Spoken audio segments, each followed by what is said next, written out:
नमस्कार, प्रणाम। आज हम चर्चा करने जा रहे हैं समाज के एक ऐसे पथ प्रदर्शक से जिन्होंने कमर्शियल टैक्स डिपार्टमेंट में तो अपनी अलग जगह बनाई है, उन्होंने मानव समाज को भी अपना एक अंग प्रदान करके अपने साथ साथ किसी और को भी जीने के लिए प्रेरित किया है। तो ये हैं हमारे श्री राघवेंद्र जी दुबे, जिनकी जीवन यात्रा के बारे में आज हम चर्चा करने जा रहे हैं। तो दुबे जी, हमें ये बताएं कि आपका बचपन कहाँ और कैसे बीता। तक बचपन का सवाल है, संघर्ष, अभाव और आनंद में भी।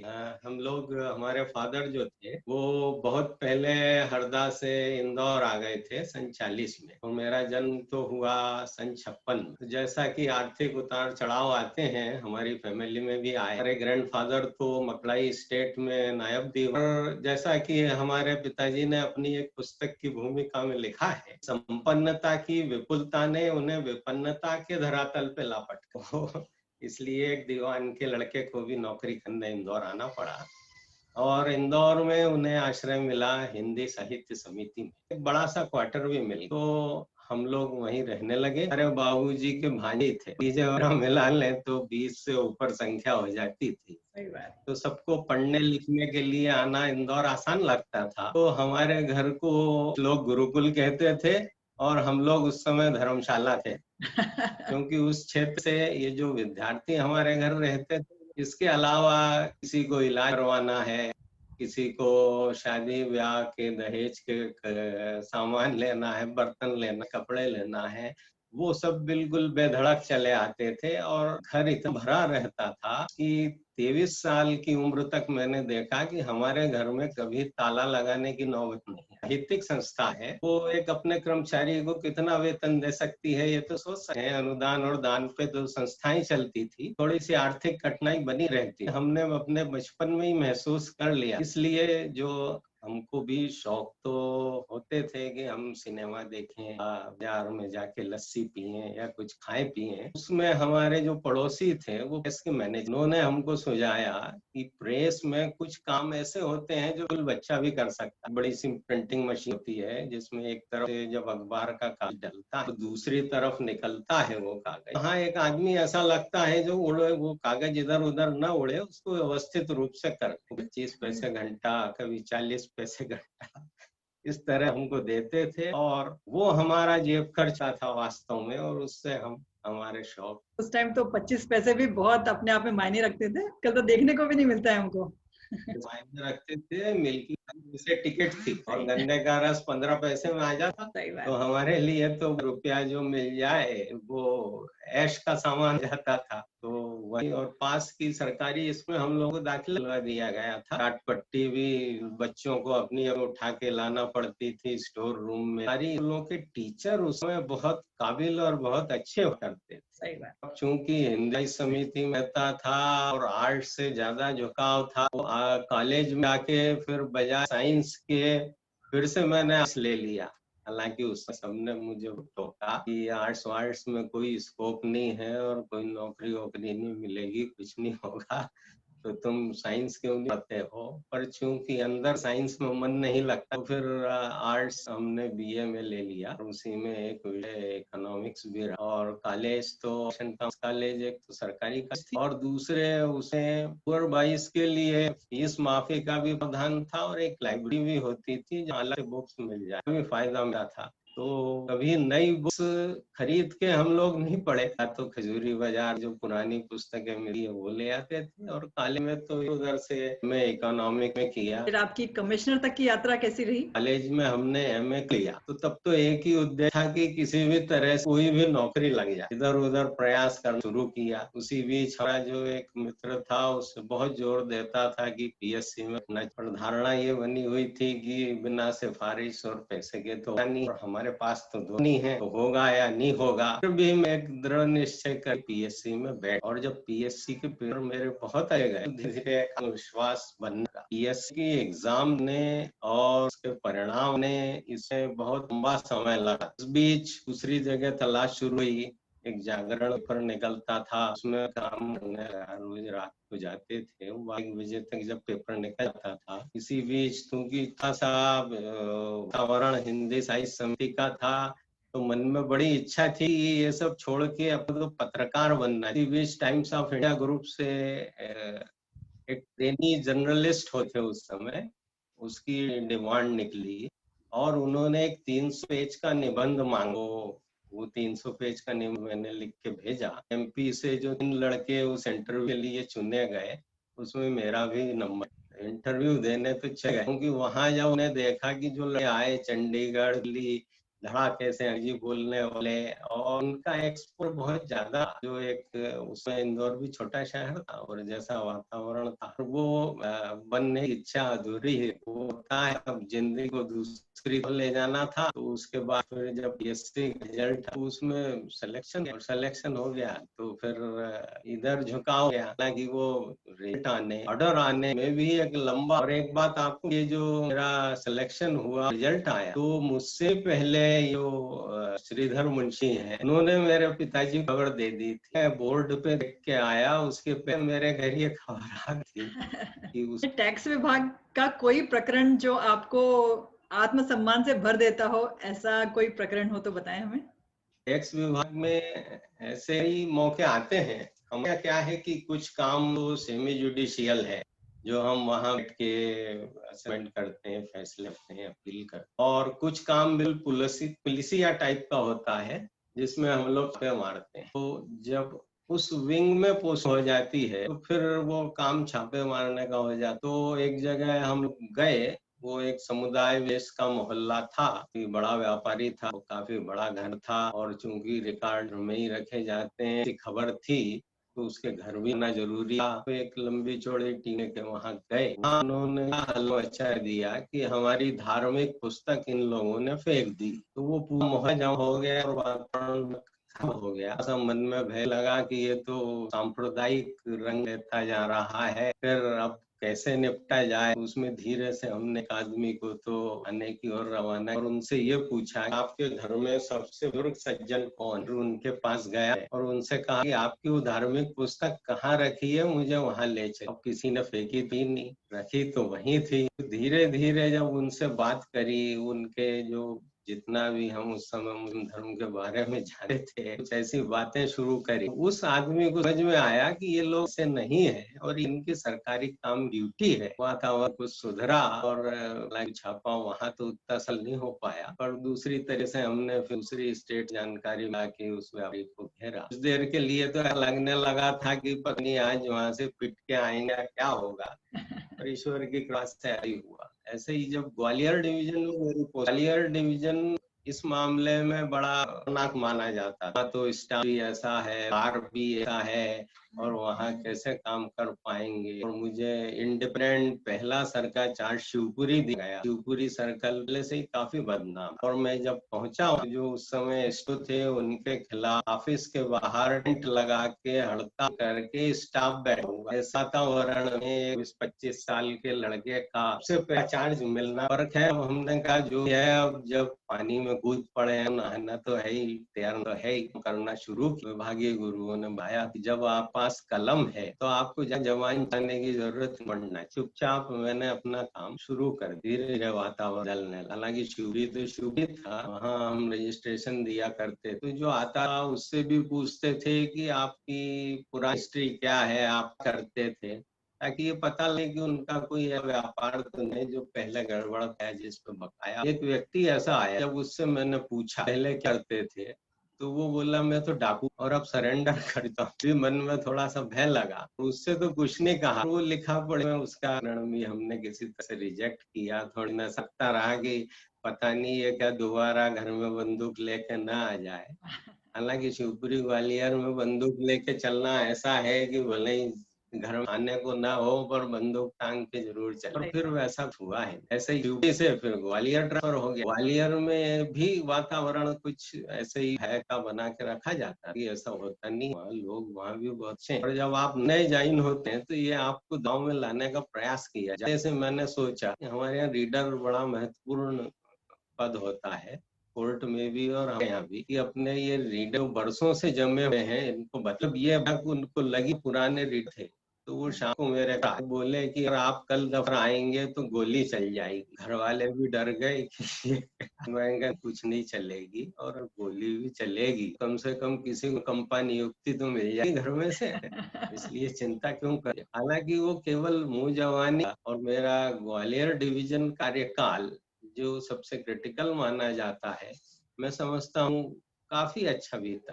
काफी अच्छा बीता। लोक सेवा आयोग या किसी अन्य संगठन के लिए भी कई कार्य किए। सेवा आयोग में जो कराधान से संबंधित पद निकलते, उसमें एज एक्सपर्ट के तौर पे हमको बुलाया था। तो अभी भी कभी कभी इस तरह से बुला लिया जाए। तो विभागों का मध्य प्रदेश राजपत्रित अधिकारी संघ है, उसमें भी उपाध्यक्ष पद रहा। आपके जीवन से कोई ऐसी घटना जो आप बताना चाहेंगे? समझता हूँ कि ये जो सब बाकी उपलब्धियां गिना रहा हूँ, संतोष उपलब्धि के आगे ये सब उपलब्धियां मेरे को फिर नाका लगने लगी। हुआ क्या कि हमारी जो बड़ी बेटी है वो बेंगलोर में, उसने एमटेक का है भाई अंबानी इंस्टीट्यूट से, और वो इंटेल में काम, वो प्रेग्नेंट हुई। अब जैसा कि स्वाभाविक होता है, उस समय बड़ी खुशी की लहर दोनों तरफ दौड़, और जैसा कि आज के बच्चे हैं बेहद सतर्क रहते हैं, हर महीने अस्पताल जाना, ये आना, अपना चेकअप कराना, सब कुछ ठीक चलता। करीब 5 महीने बाद जब उसका बीपी डाउन होना यानी बढ़ ही गया, और प्रोटीन भी जाना लगातार जारी रहा। आगे की जांच हुई तो पता लगा कि इसकी 9 किडनियां इफेक्ट, तो ये बच्चे को वो करना पड़ेगा या इसको वो करना पड़ेगा। तो खैर वो इसका तो बच्चे को नहीं बचा, पर इस बावजूद भी इसकी किडनियां दोनों फेंक गई, और जब डायलिसिस पे आ गई वो तो कोई हल नहीं था। वो कब तक चलता, आखिर 29-30 साल की लड़की, कोई 60 साल आदमी डायलिसिस पे है तो चल जाता है कि वो क्या है, जब तक चलना है जब तक कराता रहता है। उसका उपाय भी नहीं दिख रहा था। उस समय बहुत प्रयास किए, होम्योपैथी क्या, आयुर्वेद क्या, उसको बॉम्बे भी गया, वो सब पैथियां फेल हो गई, और हमको अंततः एलोपैथी की शरण में जाना पड़ा। ये कहा गया कि ट्रांसप्लांट ही मात्र इलाज। ट्रांसप्लांट हमने आखिर किया, फिर मैंने बच्ची को किडनी दी, जो अंगदान का मौका आया। दान ने सबसे अच्छा दान माना, पर कन्यादान से शायद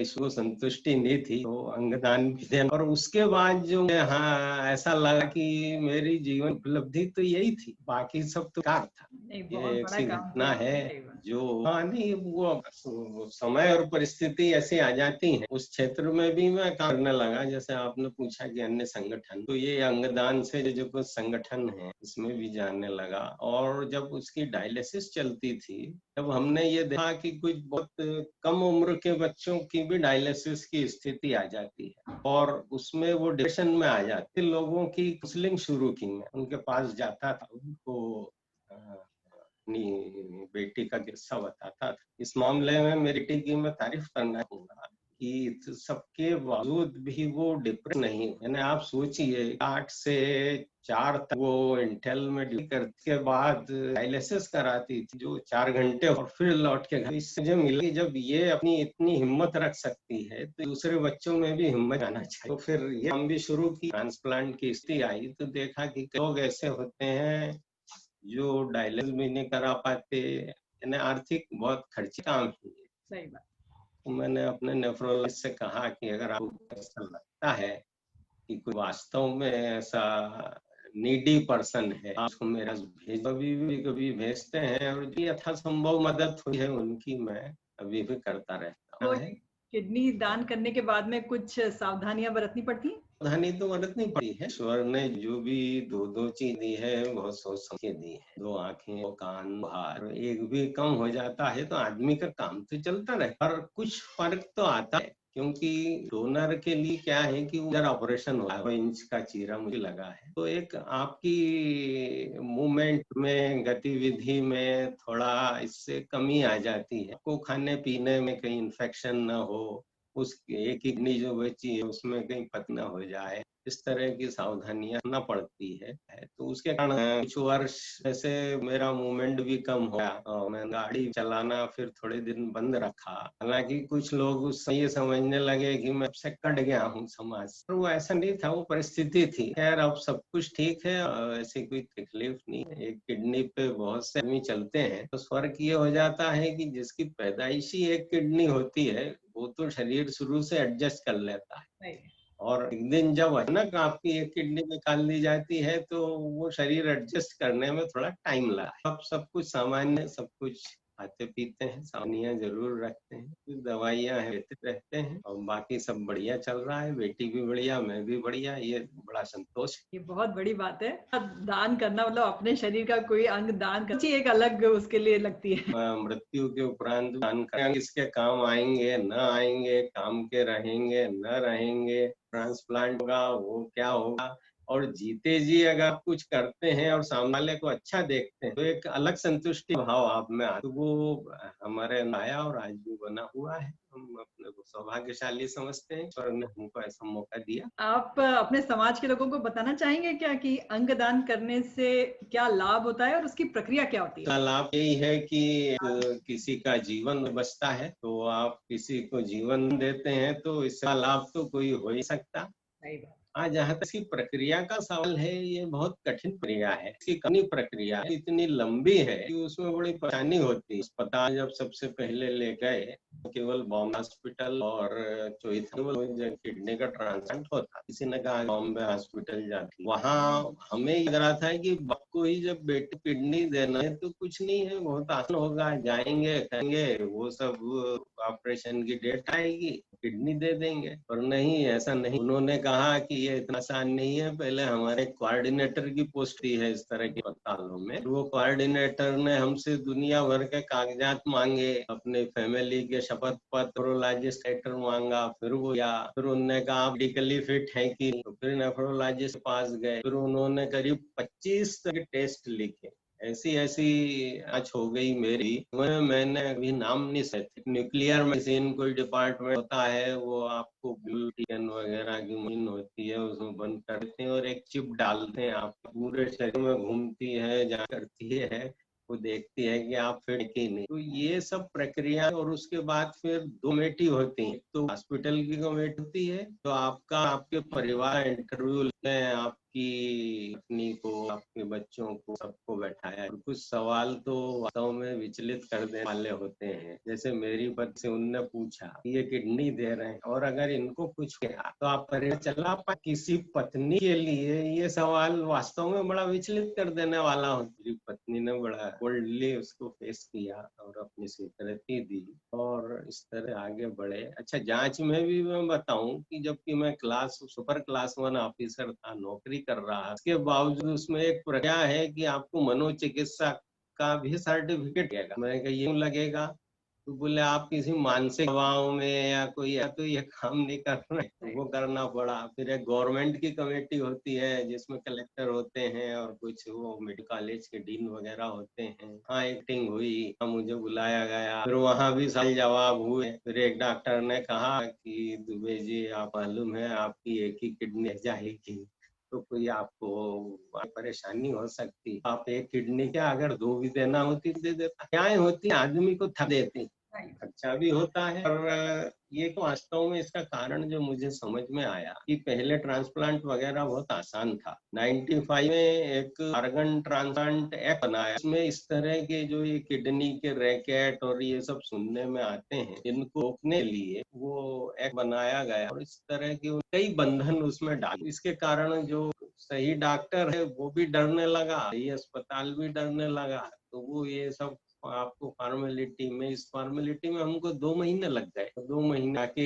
फिर जब ऑपरेशन की डेट तय हुई, जो सर्जन करने वाले थे उन फ्रैक्चर हो गया। 6 घंटे का ऑपरेशन होता है, वो खड़े खड़े कर नहीं सकते थे। अब हम फिर निराश हुए, जैसे तैसे अनुरोध किया हमने, क्योंकि बॉम्बे हॉस्पिटल था वो, बॉम्बे उन्होंने 2 सर्जन बुलाए, फिर उन्होंने ये प्लांट की कार्रवाई करी। आने वाली पीढ़ी को कुछ राय देना चाहेंगे अपनी? स्थितियां और लोग ये जैसे हैं वे स्वीकार कर सीखना चाहिए, क्योंकि आप अपने आप बदल सकते हो।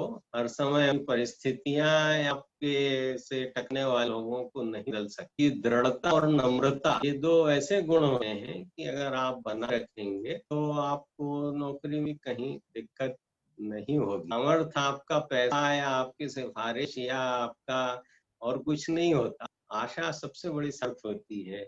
इस पे एक मैंने छोटी कविता लिखी थी। अलमारी के लाकर से, बैंक की पासबुक, अपने भव्य मकान से, चलती महामारी, सबसे पूछा असली संपत्ति क्या है। सोचता था सब कहेंगे सामर्थ्य ही संपत्ति है, परंतु उत्तर कहीं और से आया, उत्तर कहीं और आया। जीत की आस से भरे हो या हार के ख्याल में डरे हो, मूल्यवान नहीं है सामर्थ भले ही थोड़ा हो, मन आशा से भरा, सामर्थ भले ही थोड़ा हो, मन आशा से भरा हो, तो ही सफलता निकट आती है और आशा ही असली संपत्ति बन जाती है, आशा ही असली संपत्ति बन जाती है। तो परिस्थितियां कैसी भी हो, हमेशा आशावान। सही बात है। सब कुछ आज भी हम कोविड अच्छा टाइम ही में होगा। आशा के जरिए ही जी रहे हैं, वरना आसपास हमारे इतने केसेस हैं। हाँ, कोरोना आशा, टाइम अब में आशा तो बनाए हुए हैं कि कभी न कभी ये दौर खत्म होगा सच बात। और तो अच्छे दिन आएंगे। रिटायरमेंट के बाद में अपना कैसे समय व्यतीत? तो क्या है कि कहा जाता है ना कि किताबें सबसे अच्छी मित्र होती हैं, वो बिल्कुल सही है। वो पढ़ने लिखने का सुख पैतृक संस्कार से मिला, क्योंकि ऐसा ही स्थिति में पिताजी।